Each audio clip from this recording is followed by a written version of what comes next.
Hello students, कैसे आप सभी लोग। आज हम इस वीडियो में हमारा मराठी का 9th टॉपिक करेंगे, जो एक पोएम है, एक कविता है जिसका नाम है घर।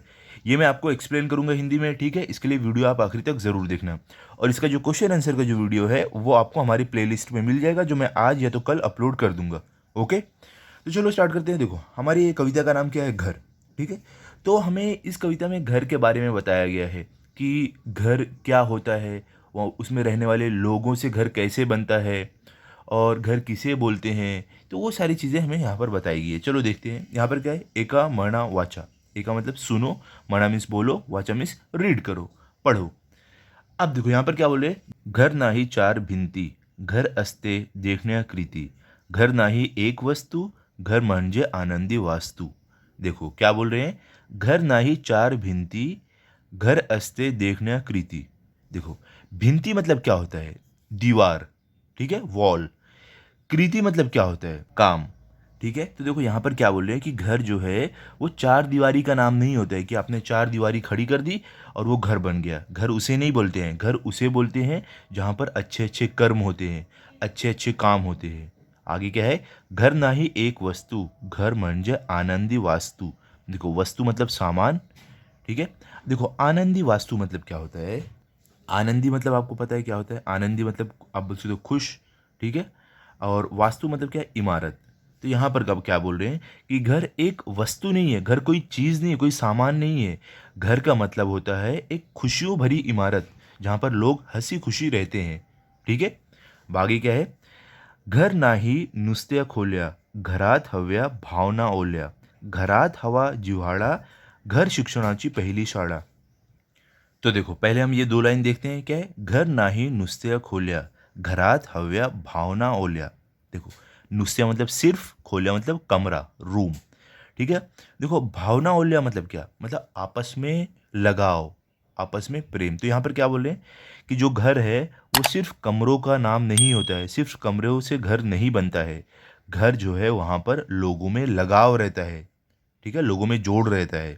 आगे क्या है, घरात हवा जिव्हाळा, घर शिक्षणाची पहिली शाळा। और देखो, जिव्हाळा मतलब क्या होता है, जिव्हाळा मतलब प्रेम, प्यार। शिक्षणाची पहली शाळा, देखो शाळा मतलब क्या होता है, स्कूल। क्या बोल रहे हैं, घर में लोगों में बहुत ज़्यादा प्रेम होता है।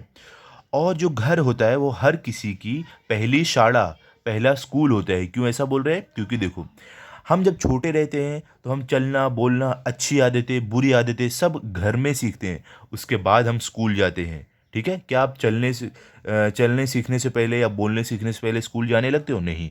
तो पहले हम जो चीज़ें सीखते हो अपने घर में सीखते हैं, ठीक है। किस तरीके से बोलना है, किस तरीके से चलना है, किस तरीके से दूसरों से पेश आना है। तो इसीलिए बोलते हैं घर हर किसी की पहली शाला, पहला स्कूल होता है। ओके, आगे देखते हैं। अब आगे क्या है, घर नाही नुसता पसारा, घर नाही केवळ निवारा, घराला असते कहाणी, घराला असतो आपला चेहरा। देखो यहाँ पर क्या है, घर नाही नुसता पसारा, घर नाही केवळ निवारा। तो देखो, नुसता मतलब सिर्फ, पसारा मतलब क्या है, इधर उधर जो सामान रखे रहते हैं, ठीक है, उसे बोलते हैं। केवड़ निवारा, देखो, निवारा मतलब क्या होता है, मतलब कि शेल्टर, ठीक है। आप बोल सकते हो जहाँ रहने की जगह जो रहता है, शेल्टर, निवास। ओके, तो यहाँ पर क्या बोल रहे हैं कि घर जो है वो सिर्फ सामान उसमें रखा हुआ है, उसे हम घर नहीं बोलते हैं। कि सिर्फ सामान इधर उधर रखा है उसे हम घर नहीं बोलते हैं। और ना ही घर को निवारा, मतलब घर सिर्फ एक शेल्टर नहीं है कि जहाँ पर लोग रहते हैं, सिर्फ उसको घर नहीं बोलते हैं। क्या बोले, घराला असते कहाणी, घराला असतो आपला चेहरा। कहानी मतलब कहानी, चेहरा मतलब फेस, आपको मालूम है। क्या बोले कि हर घर की एक खुद कहानी होती है, एक अपनी कहानी होती है। और हर घर का एक अपना चेहरा होता है। देखो कैसे, वहाँ पे रहने वाले जो उस घर में रहते हैं उनसे उस घर का चेहरा बनता है। अगर वहाँ पे बुरे लोग रह रहे हैं जो हर किसी से झगड़ा करते हैं, लोगों को परेशान करते हैं, तो उस घर का क्या होगा, उस घर की बदनामी रहेगी, उस घर का नाम नहीं रहेगा। लेकिन वही अगर उस घर में अच्छे लोग रह रहे हैं, जो दूसरे के साथ अच्छे से पेश आते हैं, दूसरों की मदद करते हैं, गरीबों की मदद करते हैं, तो उस घर का बहुत नाम रहेगा कि यहाँ पर अच्छे लोग रहते हैं। तो इसी तरीके से हर घर का अपना खुद का चेहरा होता है, ठीक है। अब आगे क्या है, घर शिकवते पहायला, चलायला, धावायला, घर शिकवते लढायला, दुखाचा डोंगर चढायला। देखो यहाँ पर क्या बोल रहे हैं, अभी क्या है, घर शिकवते पहायला, चलायला, धावायला। क्या यहाँ पर बोल रहे हैं, देखो, शिकवते मतलब क्या, सिखाना, ठीक है। और देखो आगे क्या आपको वर्ड है, यहाँ पर देखो पहायला मतलब क्या, पहायला मतलब क्या देखना, चलायला मतलब क्या चलना, धावायला मतलब दौड़ना। क्या बोले, जो हमारा घर होता है वो हमें सिखाता है देखना, चलना, भागना। क्योंकि देखो ये सारी चीज़ें हम अपने घर के अंदर ही सीखते हैं। हम छोटे जब बच्चे रहते हैं तो घर के अंदर ही हम देखना, चलना, दौड़ना सीखते हैं। अब आगे क्या है, घर शिकवते लढायला, घर शिकवते लढायला दुखाचा डोंगर चढायला। देखो लड़ाईला मतलब क्या, लड़ना, दुख, दुख मतलब आपको मालूम है, डोंगर मतलब क्या होता है, पहाड़। तो यहाँ पर क्या बोल रहे हैं, जो हमारा घर होता है वो हमें सिखाता है क्या, और क्या सिखाता है, लड़ना सिखाता है। कि कोई भी अगर समझ लो कुछ भी कोई बुरी हालात, बुरे हालात हमारे सामने आए तो उससे लड़ना कैसे है वो सिखाता है हमें घर।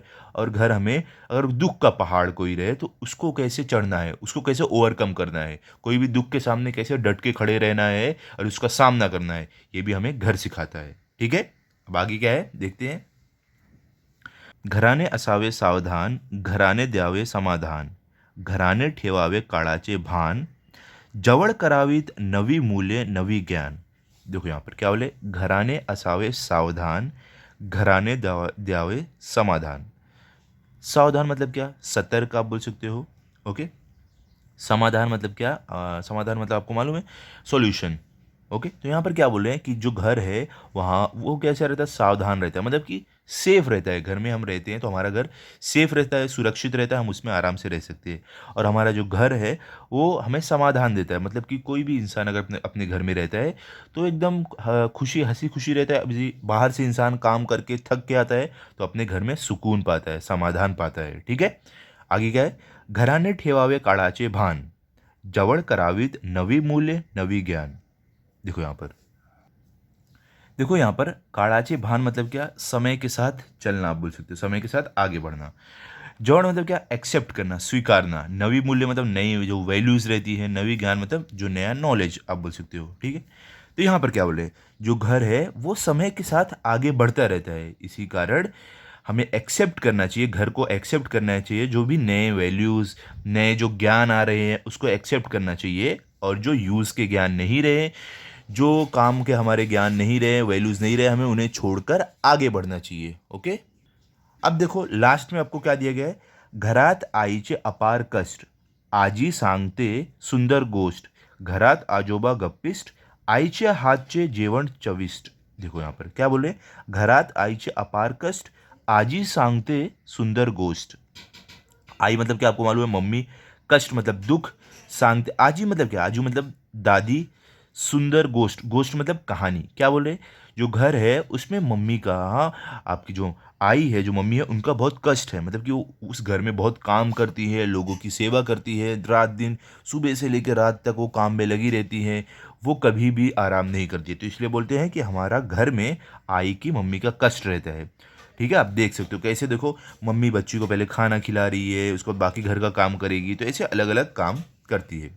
अब आगे क्या बोले, आजी सांगते सुंदर गोष्ट। और जो आजी है, जो दादी है, वो सुंदर सुंदर कहानियां सुनाती है घर के अंदर। देख सकते हो बच्ची, देखो अपने आजी, अपने दादी के साथ बैठी है, वो उसे देखो सुंदर सुंदर कहानियां सुना रही है। अब आगे क्या है, घरात आजोबा गप्पिस्ट, आईच्या हातचे जेवण चविष्ट। देखो आजोबा मतलब क्या, दादा। गप्पिस्ट मतलब क्या, गप्पा मारना, बातें करना। आई मतलब मम्मी। जेवण मतलब खाना। चविष्ट मतलब स्वादिष्ट, टेस्टी। क्या बोल रहे हैं कि घर में जो आजूबा है, जो दादाजी है, वो गप्पे मारते हैं, लोगों से बातें करते हैं, अपनी कहानियाँ बताते हैं, उनका एक्सपीरियंस जो है, उन्होंने क्या क्या सीखा है, वो सारी चीज़ें बताते हैं। देखो यहाँ पे आजूबा दिख रहे हैं, दादाजी बैठ के पेपर पढ़ रहे हैं, गप्पे मारेंगे, बातें करेंगे। तो यहाँ पर बोल रहे हैं, लास्ट लाइन में क्या बोले, जो घर में मम्मी का हाथ का बना हुआ खाना रहता है वो बहुत ज़्यादा चविष्ट, बहुत ज़्यादा टेस्टी, स्वादिष्ट रहता है। ठीक है। तो यहाँ पे हमारी ये पोइम कंप्लीट हो गई है। हमारे इस पोइम के कवि कौन है, हमारे इसका जो कविता है, इसके कवि कौन है, ढूंढीराज जोशी, इन्होंने ये कविता लिखा है। ओके। आई होप आपको ये कविता अच्छे से समझी होगी। अभी अगले वीडियो में आपको इसके क्वेश्चन आंसर भी मिल जाएंगे, तो आप इस कविता को अच्छे से पढ़ लो, रिवाइज कर लो। मिलते हैं अगले वीडियो में। अगर आपको ये वीडियो अच्छा लगा हो तो आप इस वीडियो को लाइक करो, अपने सभी दोस्तों के साथ शेयर करो और चैनल को सब्सक्राइब करो। Thank you.